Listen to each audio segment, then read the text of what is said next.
Hey, it's Mark Lanier with your video thought for the day, coming to you during this week of Thanksgiving. Now, picture this. It's midnight in a Philippian prison. Maybe it's carved into the stone of a mountain. Roman prisons were notorious for being carved into the stone of the floor with like this floor hole, but this was in Philippi, northern Greece, carved into a mountain. But the floor, it's stone cold. There are no windows. The chains are heavy. The air is thick with despair. Yet suddenly, something extraordinary happens. Singing breaks out.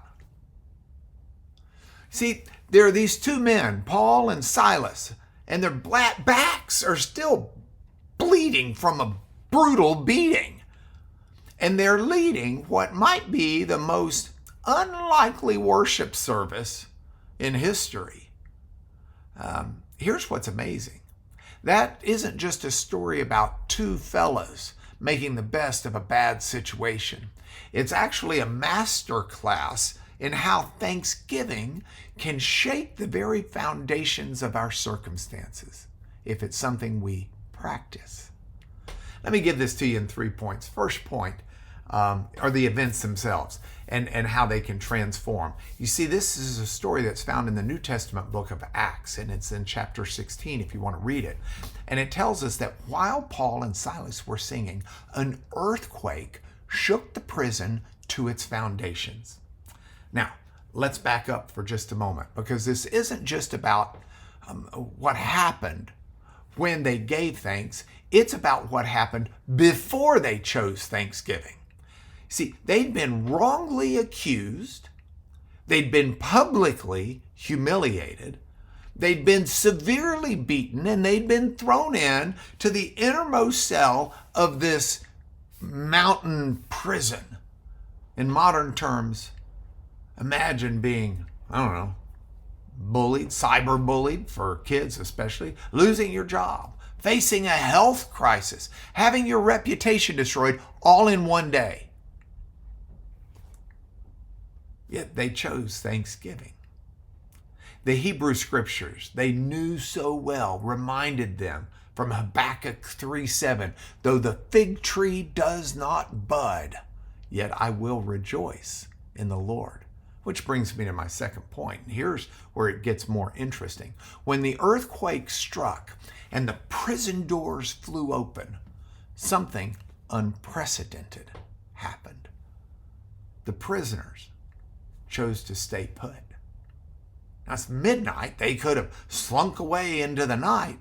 They could have left Philippi, but they didn't. Why? Because they had witnessed something more powerful than freedom from physical chains.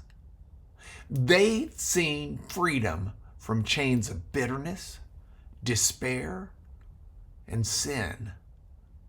They'd seen freedom from these chains in part through their Thanksgiving.